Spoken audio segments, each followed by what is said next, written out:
like okay with Hope the so. You want, harmonic. hang on. Let me know how it sounds. Okay.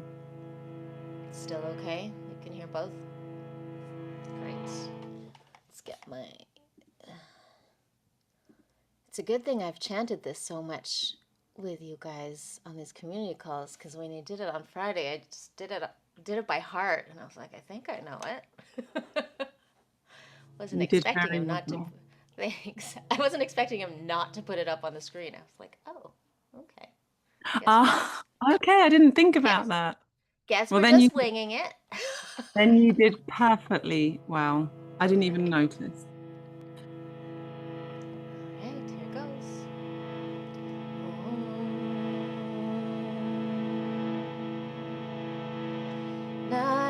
Narayanam namaskritya Narayanam namaskritya. Sanskritya. We gotta mute somebody. Naram chaiva narottamam Naram chaiva narottamam Devim saraswatim vyasam Devim saraswatim vyasam Tato jayam udiraye Tato jayam udiraye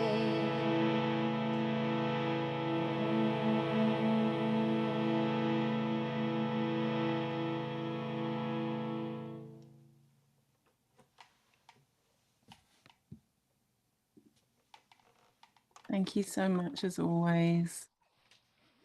It's always a beautiful way to start. May I ask a question? I'll just quickly. May I ask a question? Okay, of course. Because I always think when Frances is singing it the first time, and then she starts singing the second time, that we all chant with her. But this might not be right, no? But we don't put our mics on, so we Well, chant by yeah, but we ourselves. don't put our mics on because otherwise it's Okay, going to sound like okay. a Yeah, cacophony of yeah. sounds. Okay. Although Professor Okay. Bryant left his unmuted You during did. last, Yeah, and I thought it I was heard so, him sing. I thought it was so sweet, so I didn't say anything. You just hear his little voice chanting afterwards. It was Yeah. very Okay, now I understand. I was just confused about this. That's Thank you. okay. That's Maybe okay.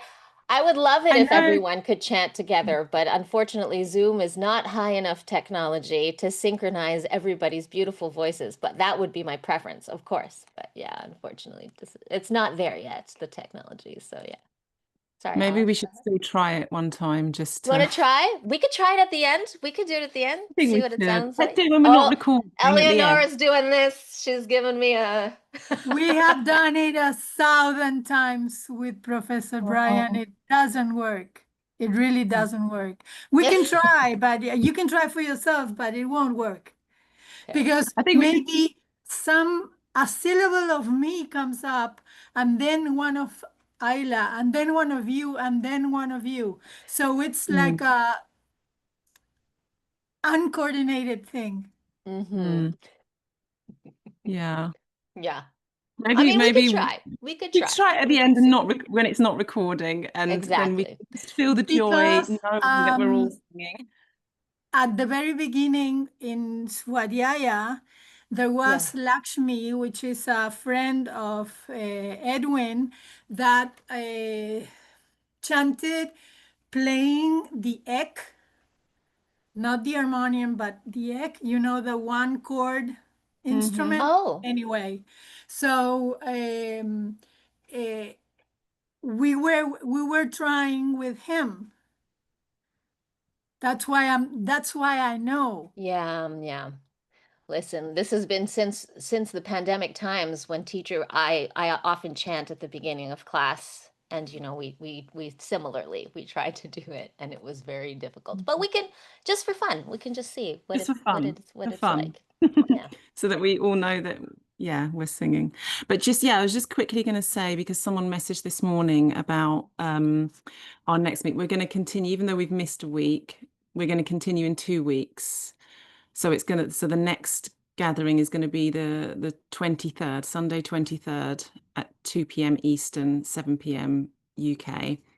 And also, just because Lulu, where's Lulu? I just saw your email come through, just briefly, but yeah, the time change for the next Bhagavad Gita class is going to be 1 p.m. Eastern and 6 p.m. UK. So that's on the 21st. So just in case you didn't see that on my last email, there is going to be a different time. Just for a couple of weeks while he's traveling, he's going to be in Italy. So, okay. I don't know if you saw that, Eleonora. I haven't checked to see if you've updated the website, but just so you're aware. So I that's was in, adding it to my calendar, yes, but I did it on the site already. Oh, you did. Great. Fantastic. Okay. So yeah, we're going to do, Francis is going to lead us through our notes that we've gathered for the first half of lesson 4 of Goldman. So yeah, okay. I'm going to pass it over. And it's lovely to see everyone. It's so nice to see everyone again. All right. Ooh. Go back here. So y'all let me know, is this big enough for everybody? Can everybody see this okay? Yeah. Okay, perfect. So yeah, first I'd like to say, it's a joy for me doing charts. I love doing this sort of a thing. But it's really, I really have to thank Alice because she does go through the chapter first and kind of pick out points that she thinks are important. And then based off of that, I can kind of whittle it down. Because if it were up to me, I would just chart the whole book. Like it would be, the whole thing would just be redone in charts. But she really focuses me in. So is very helpful. So just so you know, she's doing this extra seva in the background of all of the seva she's already doing. So yeah, just to give her flowers for that. But that's It you is make it all very helpful. beautiful. It is My very notes are just helpful. It's very scribbled and yeah. So here we are. This lesson 4 is about parts of speech and the Sanskrit sentence. We're only doing the first half because it was quite long, and this is how we've been doing it, following what we did in the course. So he did split up this particular lesson in half. So all Sanskrit words roughly divided into 3 types: verbal, nominal, which includes nouns and adjectives, and adverbial or indeclinable. There are other indeclinables that aren't adverbs, but a lot of them are adverbs. Okay, then distinctions are as follows. The finite verb, tinganta, this is the term for the finite verb. We have person, first, second, and third person, although in Sanskrit they do third, second, first when they do this classically, when they do their charts or they chant out the conjugations, which we will do today. Then there's number, singular, dual, plural, tense, past, present, future, but then there's also modes, which is particular to Sanskrit: description, narration, imperative, optative, and then also voice, parasmaipada and atmanepada. But then, with time, this kind of a distinction between it being regarding you or regarding someone else kind of has dissolved. And then there's just these 2 different conjugations, but the voicing not necessarily playing a part so much. But this is originally what it was. Nominal items, so again, the nouns and adjectives are known as subanta. And the anta means end, and then the ting, this is just to break up that word. So something that ends in a ting or something that ends in a sup, and these are just, again, classifications for these different categories. So a nominal item, subanta, so it has cases, as we know them as declensions, and it goes from, he says first to seventh, but there's also an 8th, which is vocative. He doesn't consider it like a true case, but it is technically. Sambodhana, the 8th case. Number, singular, dual, and plural, and gender, masculine, neuter, and feminine. Then we have adverbial items or avyaya pada. And these are indeclinable, so they never vary. He does specify except with or by sandhi, when it might change when it merges with another word. But in terms of the declension or conjugation, there is none of that. Just making sure. I have my husband just walking into the room. Okay. Verbal roots are known as dhatus. So this is before any conjugation gets put on at the end, just the root of the verb. Oh, I loved this. Most important rule of Sanskrit. Don't panic. I included that in there. My Sanskrit teacher uses this rule as well. And for any Hitchhiker's Guide to the Galaxy fans out there, don't panic is always a good rule of thumb. Okay. We move on here to a finite verb. Tanganta is a verbal root modified by person, number, tense, mode, and voice. These comprise the conjugation of the verb. We need a verb for a sentence, but not a sentence for the verb. The finite verb is the key word of any Sanskrit sentence. So we'll see this as we go on, but sometimes the verb is understood, and that verb is usually to be. But we need a verb for a sentence to make sense. Yeah. Is that good for everybody? I'm just looking at faces. Okay. So some example. Yes, sorry, Jerry, Could go I ask ahead. a question, Francis? Why is it called a finite verb? Just a verb. Yeah, this is a good question. Is this a thing that, and let me go through my notes really quick, look at 4.5. But I'm wondering if this is a Professor Bryant. Sometimes we added things that Professor Bryant. Oh no, it says finite verb. A finite verb is a verbal. Tim has Yeah. got his hand up. Just, I don't know if Tim has Oh something to yeah. add. Please go ahead. No, Go ahead. I was just going to chime in. Finite verb is anything that takes the case linga from Purusha. Finite verb. Okay. So that's when it actually has its conjugation attached. Mm-hmm. Wonderful. Thank you so much. You're welcome. So some examples. Pashyamaha, we see, and then hanyate, passive marker. Yeah, so these are just things for us to notice, just little clues. Tyajate, he, she, it should abandon. Chindanti, they cut. Karishyati, he, she, it will do. Bhavatu, let it be. This is a particular type of conjugation we see later. Jagama, he, she, it went. This is the reduplicative of gum. I guess he's just like previewing things we're going to see later. And then asmi, I am. So these are just different examples of conjugations. Finite. Francis? Yes. And Jerry, I just found in one book the finite verb, if it's conjugated like this, it's finite. Non-finite would be infinitives, participles, and gerunds. Oh, excellent. Yep. Infinitives, participles, and gerunds. Wonderful. Thank you, Federico. Which text Welcome. would you see this in? Well, it's just some kind of obscure. Okay, in an Sanskrit, obscure yeah. text, so it must be true. Yeah. Well, yeah. I'm confident it's true. No, it's great. Thank you for adding that. Thank you. So what is it? It was infinitives, participle, peels, Yeah, and yes, gerunds. yeah. That are not conjugated. Yes. Wonderful. Thank you. Okay, and then we have the person, which could lead to a little bit of confusion. First person, the actor, doer, and speaker are the same. Uttama Purusha. We'll get to it afterwards, but Uttama technically means last or best, but it is the first person. An example, Agachami, I'm coming. Second person, Madhyama Purusha is the actor, doer, and the audience are the same. Oh, sorry, I have somebody else who is unmuted, I think.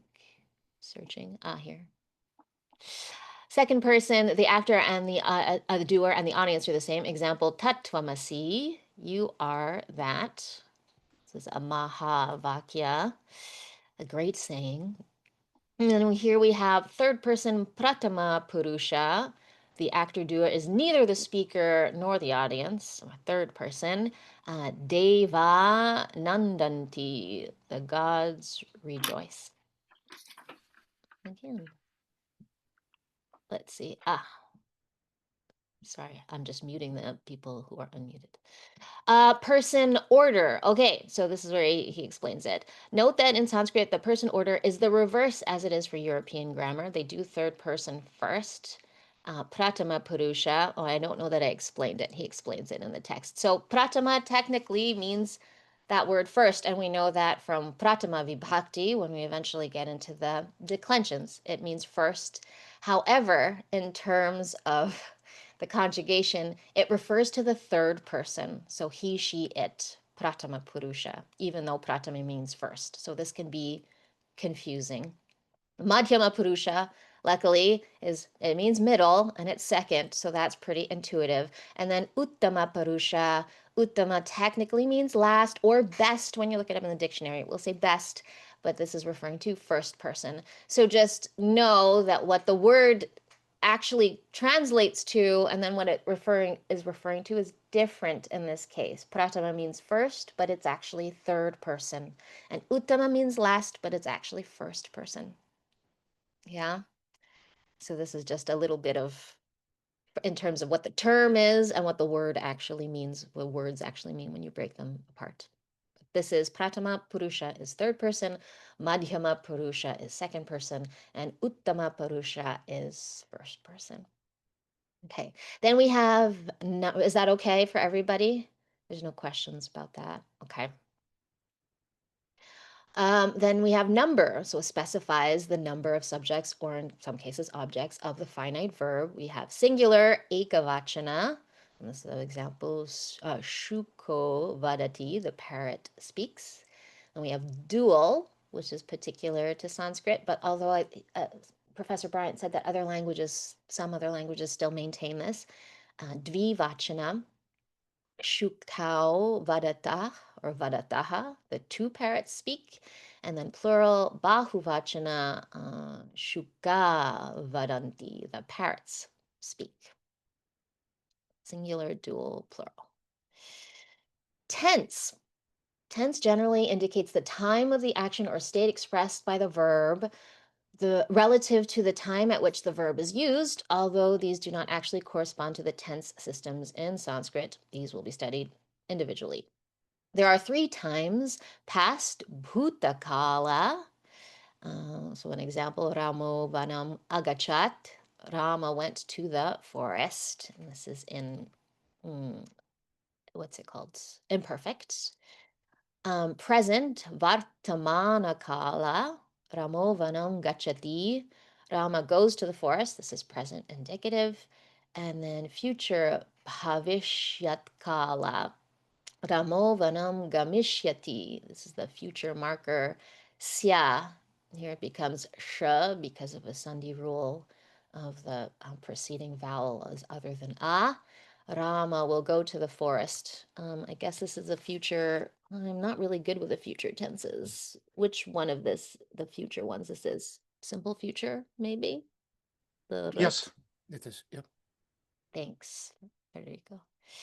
And this example, this is an extra example. Vanam gajagameti vakshyati. He will say, I went to the forest. Oh, okay. I'm not even going to try to break that apart. There's different tenses in this sentence.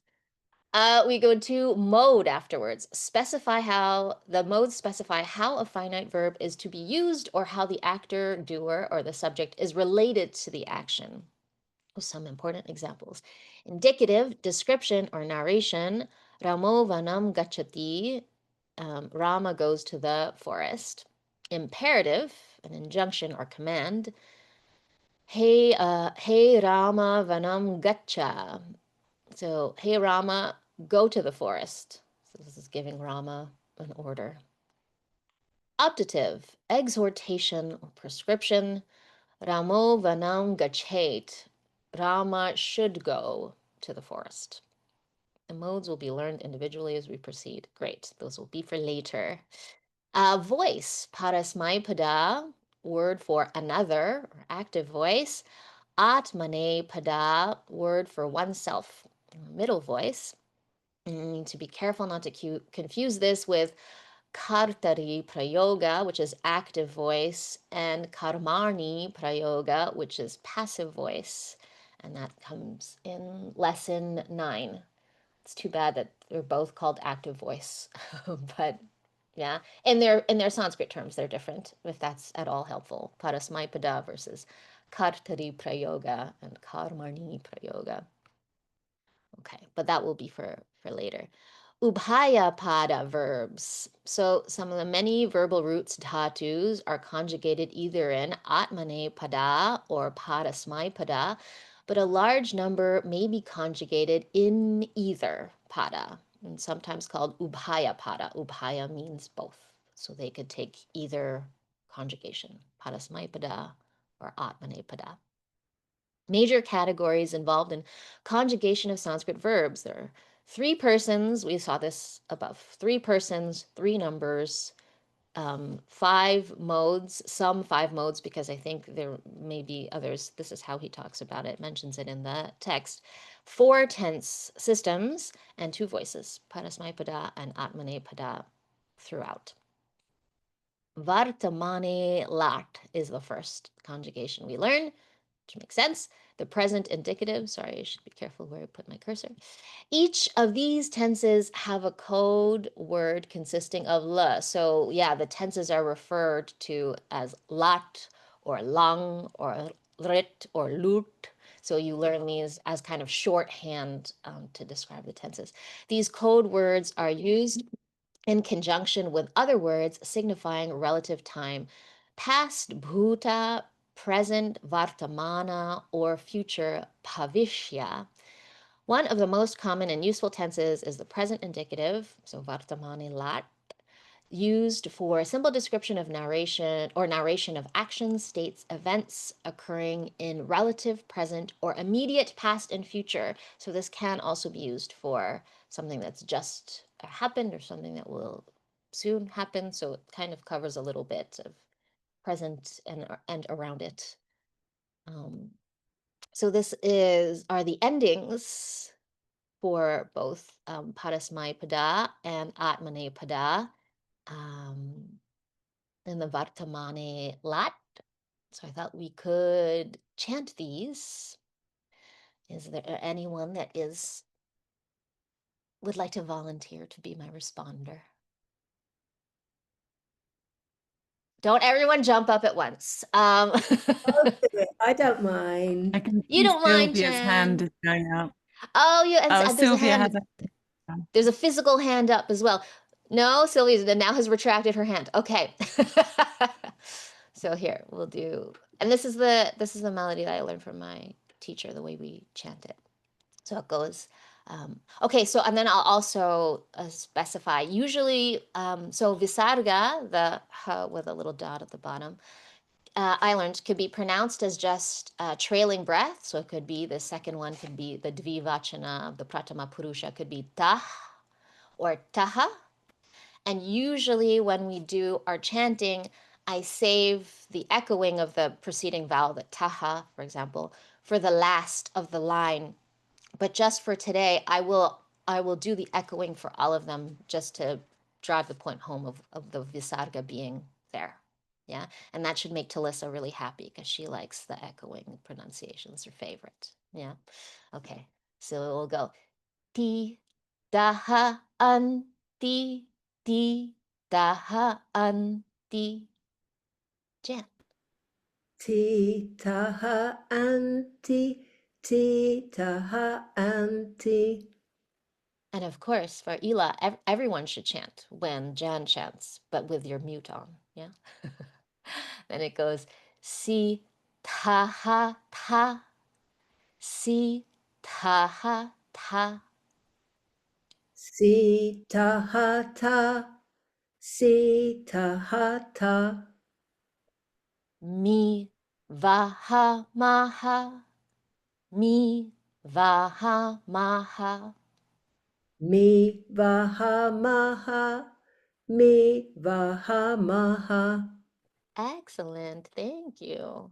And then we have Atmanepada. Who would like to do the Atmanepada endings? Sylvia has her hand up again. Sylvia has her hand up. Sylvia. Okay, so it goes te ate ante te ate ante. De ate ante, de ate ante. That's wonderful. You actually corrected something for me, I'm pretty sure. The A at the end is long, so it should have been de ate ante. De ate ante. I'm getting a nod from Tim. So you want to do that again for me because I did it technically incorrectly the first time. Go ahead, Sylvia. De ate ante, de ate ante. Yes. So what's the word? Diphthongs, but there's another complex vowels should be long. So yes, that's where the accent goes on that. Perfect. Se ate dve. Se ate dve. Se ate dve, se ate dve. E vahe mahe. E vahe mahe. E vahe mahe, e vahe mahe. Excellent. Thank you so much. Francis, could you just, So, when you said yeah, about the diphthong, could you just explain that again? So when there's a yeah. con at the end, Here, can you it's see my, when there's a, sorry, can you repeat that? Your question? Something at the end? What did you say? you said conjuncts should be long. Is that what you said? Not a conjunct, a complex Complex. consonant. There's Right. simple, Okay. sorry, it's a complex vowel. Sorry, my goodness. There's simple Complex. vowels. So there's simple vowels.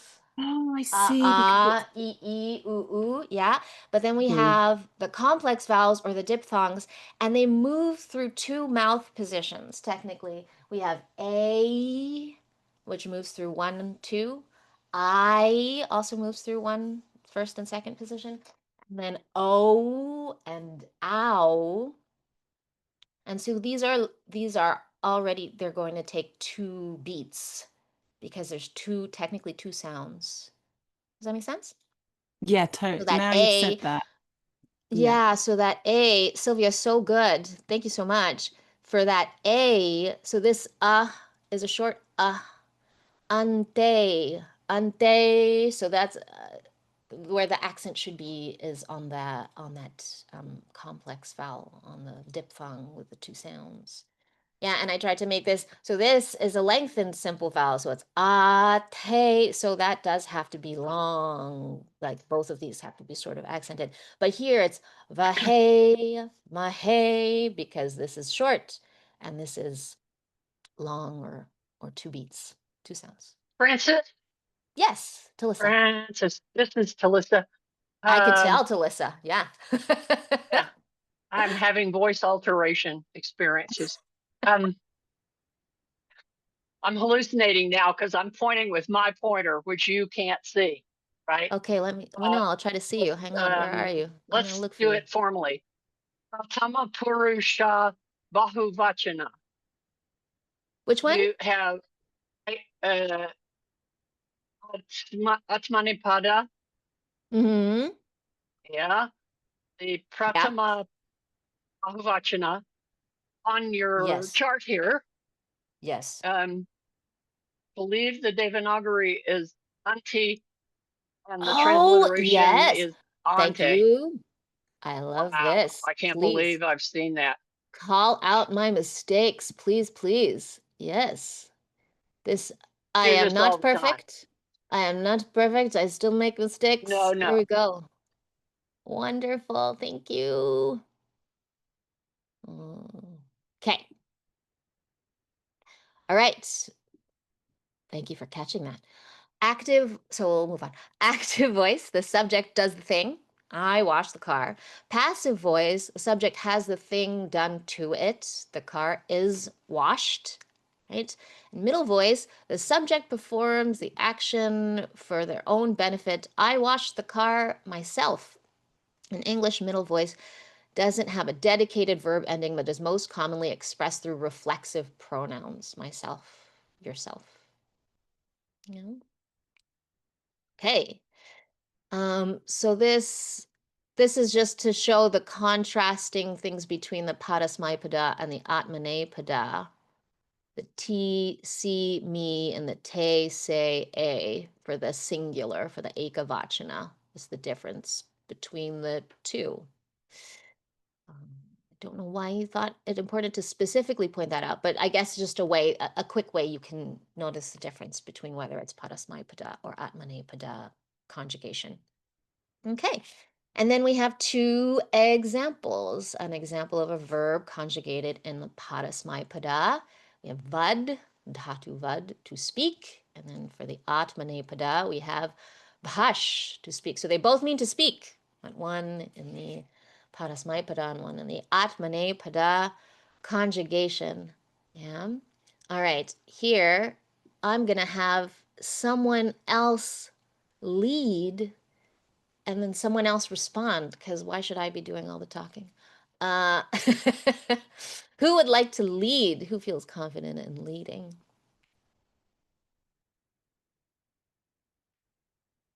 All right. Sylvia said, oh, and Talissa. All right, here we go. Let's have Sylvia lead and Talissa respond, and I will mute myself.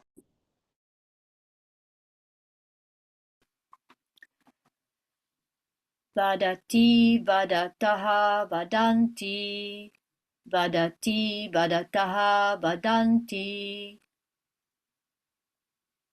Vadati, vadataha, vadanti, vadati, vadataha, vadanti. Yeah. Okay. Vadasi vadataha vadata. Vadasi vadataha vadata. Vadasi, vadataha, vadata, vadasi, vadataha, vadata. Vadami vadavaha vadamaha. Vadami vadavaha vadamaha. Vadami, vadavaha, vadamaha, vadami, vadavaha, vadamaha. I am So good. Yeah. exaggerating because this is my personal project right now about these vowels. The two mantra. Yes. So a vowel, I mean, there's a lot involved in this. So rather than overstate the case, I'm just going to say that in addition to emphasizing the Visarga, my personal project is also elongating the long vowel complex vowel. That's mostly because I have hearing issues, and I want to make triple sure that I'm not saying vadati. I'm saying, because we had, Professor Bryant went over this the other day in a kind way. So, what was that? Vadami, vadavaha, damaha. That's just private, Well, that's excellent. Yeah, it's but good. it's helping. Good. It's good practice. Helping me, I will say. Okay. Excellent. Yes, definitely. You want to make sure you hit those longs and shorts. All right. Excellent. Both of you. We can do the Atmanepada, Pash. So this is a lot of long ahs in here. Who would like to lead and respond? Excellent. So Simran, Tim will lead. Anybody else? And Diana, perfect. All right. I will mute myself. Bashate, bashete, bashante. Bashate, bashete, bashante. Bhashati, bhashite, bhashanti. Oh, twice. Bhashanti, bhashiti, bhashanti. Beautiful. Bashase, bashete, bashadve. Basashe, bashete, bashadve. Bashashi, bashiti, bashat, no bashatvi. Bashasi, bashiti, bashatvi. Bashe, bajavahi, bashamahe. Bashe, bashavahe, bashamahe. Bashi, bashavahi, bashamahi. Bashi, bashavahi, bashamahi. Excellent. Yeah, there's a lot of longs in that last line that you really had to hit. Excellent. And Diana, I can really hear your third mouth position sha. So good. No, but the trick is, Francis, for me, is it bashavahi or bashavahi? Where does the accent Yeah. go? Yeah, those ones are tough. Let's see. Bhashe, bhashavahe, bhashamahe. Yeah, It goes on that's the how I would second do it. long That's A, how yes. bhashamahe. That's how I would do it. At the Definitely make penultimate. the middle one short. But yeah, in terms of like that's how I would pronounce it. Bhashamahe. Try to equalize, try to make sure you're long, long, short, long. Yeah. This was Excellent. also in class, yes, last time it was the issue, where does the accent go, the stress of the word? Well, I think we might be able to, we'll see what we have time-wise. I have 20 minutes still. It was kind But of yeah, the penultima, but because there is, you're absolutely right. There is like what's the word I'm looking for? Yeah, like a certain stress, like a rhythm to the stress, and that is part of the text. I'll look for that afterwards. Maybe when we're in break. Oh, Tim, you maybe have something. Heavy and light. Heavy and light. Is that what you're looking Heavy and for? light. Yeah. Because these are both long, but I think there is still some sort of rule as to where like more of the stress lands. Federico, did you have something? From what I know, in the Vedic era, there was a stress like Diana is Metrics. That's the word I was looking for. Sorry. but it was lost, and from what I've heard, the Sanskrit that we learn is more or less, we now stresses like a single one in a word, but there's still some kind of a rhythm, as Francis was chanting, with the heavy syllables. Yeah, I think that's it. Okay, I can like dig a little bit into that afterwards, but yeah, I would just make sure to like try to stress the longs and then make sure the short is short. You know, this is I think a pretty good way of going about it. But yeah, there is like a secondary metrics thing that comes into play. Okay, rules to note. When the vowel a precedes endings with ma or or v, it is lengthened to a, which we have seen when we were doing the chanting, right? And those are usually in the uttama parusha, vadami, vadavaha, bashavahe. So it ends up being lengthened that ending. Here as examples. So vadati, he speaks, but vadami, I speak. Gacchati, he goes, but gacchavaha, we too go.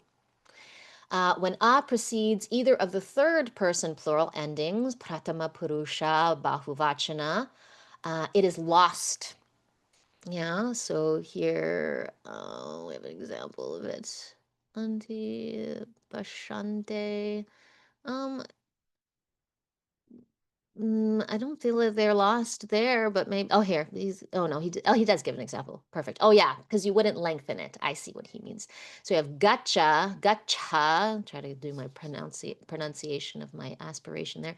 Gacha plus anti becomes gachanti, doesn't become gachanti, right?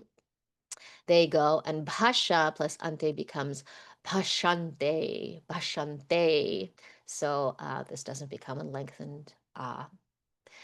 When a precedes the first person singular atmanepada ending, uttama purusha ekavachana, atmanepada, it is lost. And then here we have manyate, or manya plus te becomes manyate. He thinks, but manya plus a becomes manye, doesn't become, I guess this would become manyai. It doesn't, it just becomes manye. This gets lost. Yeah.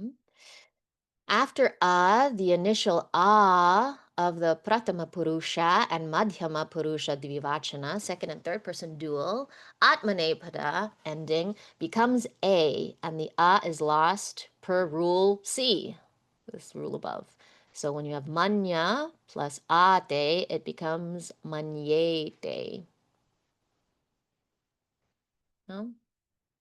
Great. Just little extra rules to make it a little more complicated. Then we have, after any letter but a in non-a ganas, the nasal of the, in the dental position, of the pratama purusha bahuvachana atmanepada is lost. Yunj ante becomes yunjate. So this na goes away. They join. But yunj plus anti is yunjanti. They join. Huh? Okay. The verbal root as, to be, one of the most common verbal roots regularly used in the sense of there is or there are, and as a copula where A equals B. I think this is me adding, I don't know if he puts this in there, but a copula is just this is this, like this equals something else. And A and B are two nouns or a noun or a noun and an adjective, I think. Oops, I'm still in Devanagari script. And an adjective. When used this way, it need not actually appear in the sentence. It is understood. So this is one of these examples where to be can be omitted, but just be understood in the sentence. Asti asmin deshe nripaha, there is a king in this country. Svarge santi devaha, the gods are in heaven. Ramo nripaha, asti is understood. Rama is king. So technically this just says Rama king, but the asti is understood in the sentence. Kaka Krishna, crows are black.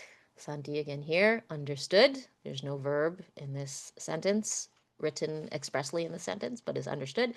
Vanarosmi, I am a monkey.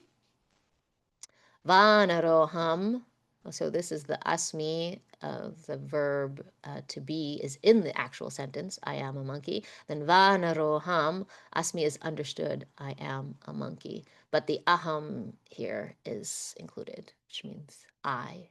Here there's no verb, here there's no person. It's just understood by the conjugation of the verb that the person is I. And here the person is included and it is understood that the verb is to be. Francis. Talissa. This is Talissa again. Boy, I hate to do this, but I'm going to. Because all right, go ahead. I am adjusting to the infinitude of distinction in this endeavor. in these examples, these are good examples actually for my question. I am not seeing what in English is called a definite article or an indefinite article. That Okay. distinction would be the crow as distinct Yeah. from a crow. Yeah. So now, for folks who are beginning here, just something else to notice. And in all of these examples, the English translation, as it's required in English, my grammar often always, when I do a grammar, require there's a capital letter at the beginning of a sentence, requires article, a definite or an indefinite. You cannot say in English crow black. You have to say the crow is black, or Right. a crow is black. And in English, that's a marked distinction. But Mhm. that's one thing to have, right? I mean, there is no definite indefinite article problem. Which people? Yes. All right, I'll shut up about that. Yeah. So then it's like, yeah, for certain things, like you'll have to, within the context of the sentence, kind of decide what the indefinite, that article would be that accompanies the noun. Is that your point? Kind of fun because in the middle there where we have Krishna in the middle there, it Yes, says this Santi one. is understood. The translation is crows black instead of saying these. So that means all crows are black, right? These crows are Yes. black. I don't know whether that would be different. Then there's the problem of some crows are black and not all crows Yeah, are this black. this sentence is Definitional, just isn't it? saying crows are black. Yeah, this is just saying crows are black. Yeah. But Francis, Interesting. you point that out in your comment down below. The problem with the crows, the black and black crow. Oh yes, thank you. Thanks, Tim. One problem can be difficult to distinguish between the crow is black and the black crow. Yeah, context will serve as a guide. So this is one of the things with the Sanskrit language. So context will be important when we go to translate things. Thanks. I did put that in my notes. All right. Then our last verb, a very important verb we should chant, of course, is us, the Vartamane lot of us.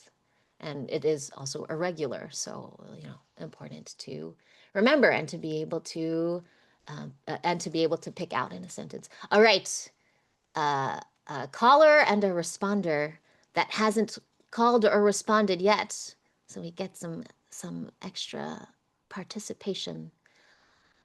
Oh, and then if no, oh, thanks, Lulu, perfect. Who would like to respond to Lulu? There's another raised hand. Did I miss her? Oh, Matthew. Perfect. Lulu and Matthew. Asti staha santi. Asti staha santi. Asti staha santi. Asti staha santi. Asi staha sta. Asi staha sta. Asi staha sta. Asi staha sta. Asmi svaha smaha. Asmi svaha smaha. Asmi svaha smaha. Asmi svaha smaha. Excellent. Amazing. All right. Well, that's it for my notes for today's review. And we thought maybe we could do, well, Alice was saying we could just do paradigms, but we're not at nouns. He gets to nouns later. We did the chanting of the verbs. But mostly the exercises for this section was, we're not going to do English to Sanskrit, but was translating a little reading. So I don't know if we wanted to, let's see, did we want to do a bit of the translation of the reading together? Is that interesting to folks? I think that would be good. Okay, trying to figure out the best way. Let's do, did you like? Maybe you can even, go ahead, Alice. well, maybe pick we can just do some of the reading and you can write it out and people can read the Devanagari and yeah. All right, let's do some writing.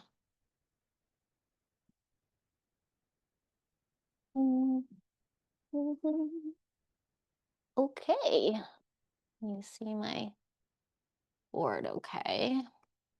We have a first sentence. Let's see.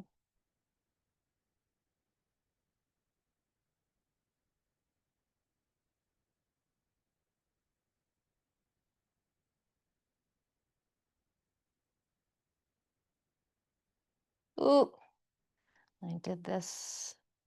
This happens often when I have a short E. I forget to put it in first.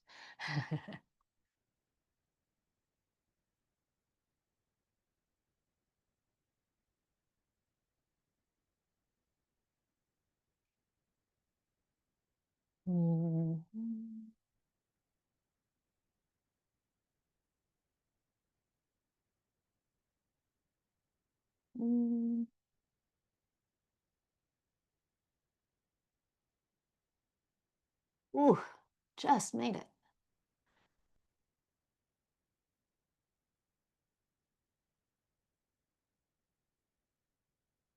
Great.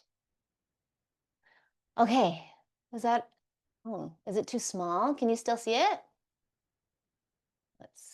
Yes, okay, perfect. Hang on, I'm gonna try to pin or spotlight my video. Great. Ooh, trying to cover this messy shelf behind me. Okay, this first word, who can read that? What does that say? Asti. Sti. Someone else, second word. Nripo. Nripo. Nripo. Someone else, third word. Dasharato. Dasharato.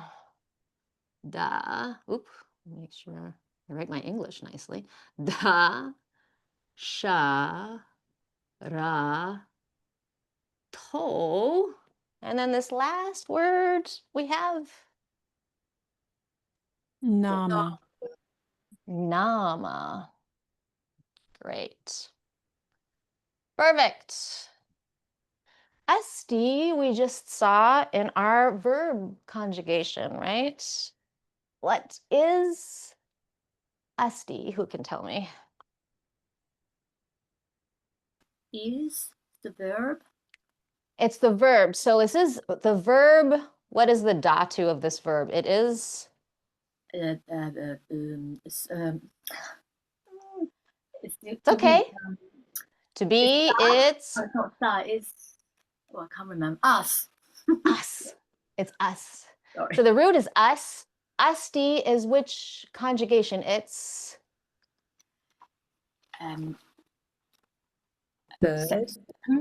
Second. Third person. Third person in Sanskrit is pratama purusha. Third person, singular, dual, or plural? Ekavachana. Ekavachana, singular, ekavachana. So asti, third person, singular. Yeah? Good. So this is he, she, it, is. Then we have nripo. But we can see something has happened here at the end of our word. This is a review now, right? from the previous chapter. What happens here? Because of this letter, something happened over to that letter. Do you remember this? It was an A, but because of the voiced consonant, it becomes an O. It It's was. the famous rule 3.35. It's the famous 3.35 that Janaki calls the Soham rule, right? Because we see this a lot where an aha becomes an O before a voiced, especially a voiced consonant. If it was an ah, then the ah would go away. There's an extra thing there. But 335, excellent. This is the Sandhi rule 335. So your aha has become an O because of this following voiced consonant. So originally this would be nripa. And nripa means, what does nripa mean? King. The king. King. And this would be, oh, we haven't done declensions yet. We'll just say this is king, but we would have to figure out if it's, you know, pratama vibhakti, ekavachana, dvivachana, bahuvachana. But we'll just say king, because this is where we're at for now. And then we have dashara again, dashara ho again, the O again, because the same rule applies. Na is also a voiced consonant, so this is also a 3.35 rule. And dasharata is a name, but it means 10 chariots, does it not? I think that's right. Yeah. Yeah, that's right. Rata and Dasha. So these are things that we learn later in later chapters that people can be referred to by different names, and they could be descriptors. So I guess he must have had 10 chariots. Nama. Name. By name. Yeah, Nama. And this is, by name. Yeah, and it explains in our glossary that if you use it this way, because it's like known by the name of sort of a thing, right? So the whole sentence, if we were to translate it, this is where we can put in our articles, Talissa. How would you translate this sentence? You have to add some definite or indefinite articles in there. Yeah. Existed. So, Sorry, yeah, I so have let's too just much stuff on the screen. That's okay. Let's just say what the words would be. This would be is. I see. So I'm saying is a king. Let's call it the fluid English translation. But before we should do the cranky one, right? Yeah, so let's we do should that. say is king Shurato. That's the clunky version. Yeah, the clunky version. Yeah. Smoothed out version is. So asti is present tense. So it's there is, it's not there was, right? Well, we also learned, right, when we went through the notes, that it's present tense, yes, but it could also be like a near past or a near future. So you could say there is a king, or sorry, I'll let you go. I'll let you say how you would translate it. Well, I don't know. I'm telling you, the infinitude of nuance is really affecting me. I'm just going to have to be personal about this, because it's almost uncontrollable now, which makes me not a nicer person in my regular life. I'm just warning you folks about the side effects. Okay? Because you start to see things in these really, really granular ways. Then you have to get rid of that to come up with there was a king named Dasharatha. Dasharatha, yeah.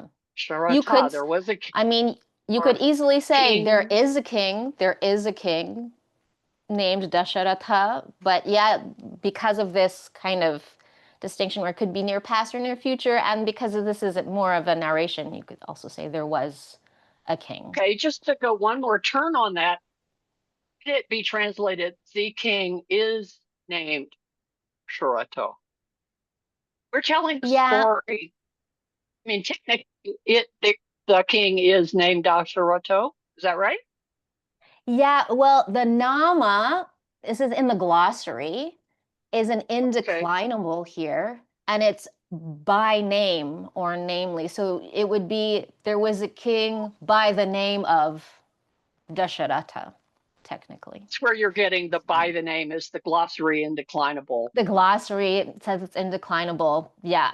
So that's, and I'm not even sure how this word formation would come about, but sometimes there's just that's okay. I mean, I don't want to overdo process, which can easily be done, as you know. But this is why I said that nama is by name of, or by name or namely. So there was a king named Dasharatha. Is this first sentence? Thanks. Yeah. I'm sorry. Does Talisa get cut for everybody or just for me? She was breaking in and out for that first one, but this time I heard her okay. I don't know. Was she still breaking up for you, Eleanor? The last time she was talking about I don't understand what she's saying really. Yeah, she was just kind of making the distinction. I can figure it. I can figure it, but I don't hear her. Hopefully it'll come out more clearly. I heard the last exchange, so maybe that will come out more clearly in the recording, hopefully. Yeah, sometimes our connection or the other connection, or just the connection in general is not. That's why the singing and chanting back to the singing doesn't work. Yes. Yeah. Should we do, do we have time for another sentence, Alice? Yeah. We're not going to break out until 15:15, so you have. Oh, wonderful. Okay, I guess we could do. I think this is good. I mean, unless anyone disagrees, but I love doing this, so. We can do the next sentence. Gets me to practice my writing.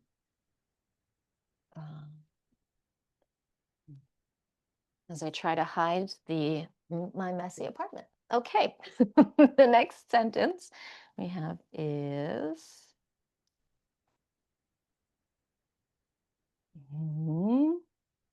Oh, I gotta draw. I don't know how.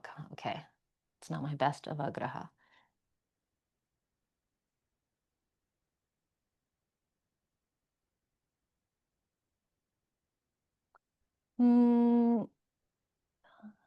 Okay.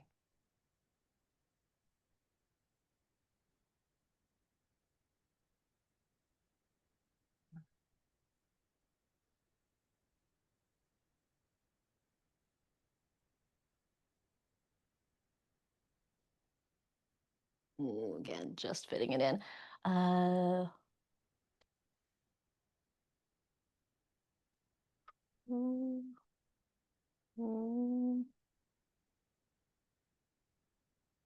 Bhumi pa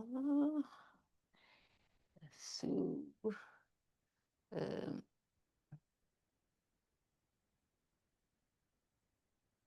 su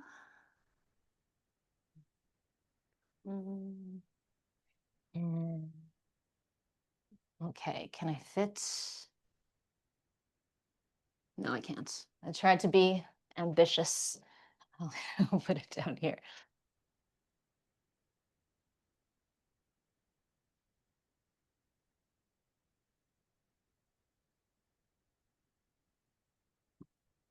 Ooh. Okay. Good. I think. Let me know. The first word we have there at the top. So. So, another person, the second word. Diva. Diva. I have to put a little apostrophe here. Easy. Stop. I have a cat here getting worked up. So, Tiva, and then this is not my best. I don't know if this is visible enough. There we go. Dharmiko. Dharmiko. Dharmiko. Thank you. This is a good long dha, because of this extra danda, long dhar mi go. And then we have, Bhumipaha. okay, bhumipaha, long bhumipaha.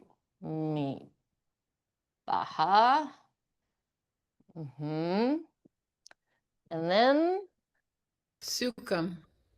sukham. Francis, that Yeah.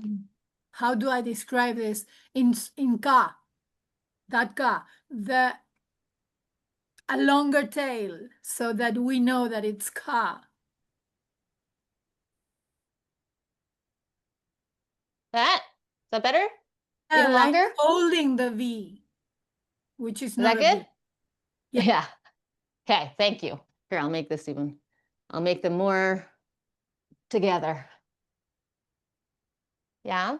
Thanks, Eleonora. And then we have this last one. Jiva. Jivati. Again, nice long E. Jivati. So tiva dharmiko bhumipaha sukham jivati. Excellent. Here, this is what I was talking about before, right? When the aha meets a short so it gets elided or lost, and then we put in an avagraha, and in transliteration, it's an apostrophe. So kind of giving this away, but this first word is actually saha, which means he, right? And then this had an in front of it, so it's saha ativa. What does ativa mean? I don't even remember. It's in our glossary, I'm guessing. Ativa? Very exceedingly. Very exceedingly. It is an indeclinable. Yeah. Saha, ativa, and then we have dharmiko. Dharmiko, which, okay, so this is our, sorry, I should put right, our rule is 335 here. And then here, same thing. The aha meeting the voiced ba is another 335. So we know that this should be dharmikaha. And dharmikaha is a Righteous. righteous. Bhumipaha. Now bhumipaha here, this visarga remained. I mean, depends on how you look at the rule. Let's not get into it, Federico. But this visarga is here. Why is the visarga here and not here and not here? Because S isn't voiced. Because sa is not voiced. The sibilants are all unvoiced. Yeah? Excellent. So we have bhumipaha, and then sukham. What happened to the ma? Francis, I apologize, but I should interfere here because it's rule 3.33. So excellent. that's why you need to think. That's why you within the Goldman system you need to think of ascending, because now it is transformed from S to Visarga by rule 333. You're while right. in others it's a default, right? You're right. This is right. Thank you for pointing that out. This will save us. This is the rule. It's 333. We'll put it in. Excellent. Thank you, Federico.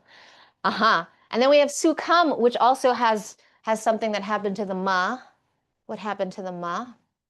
It has become Anusvara. Anusvara. And this is a rule. What's the rule? 3.49. 3.49. Like I had these two memorized right at the beginning. 335, 3.49. We see them so much. Anusvara. And then, sorry, we didn't say. So dharmiko is righteous. Bhumipaha. What does bhumipaha mean?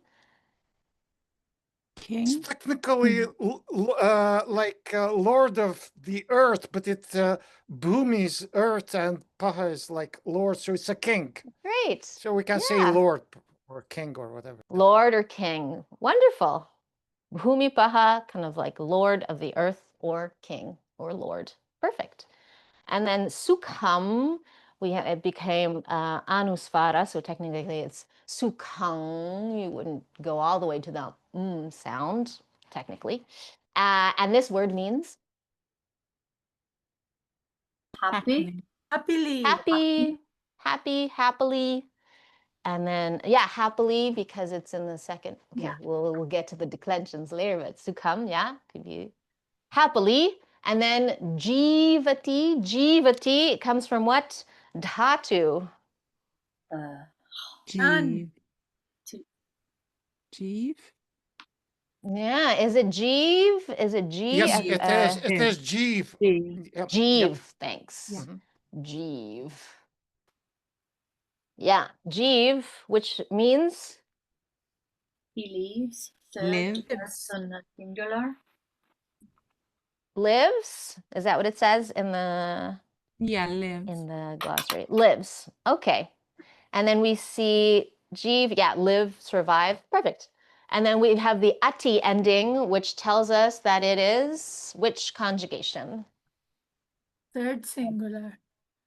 Third. Sorry? PP. Oh, Somebody sorry. Parasmaipada. Parasmaipada. Oh, excellent. And we also know, great, right? When we looked at the difference of the singular line between Parasmaipada and Atmanepada, this is Parasmaipada. Great. Third person, singular. Parasmaipada, we could put.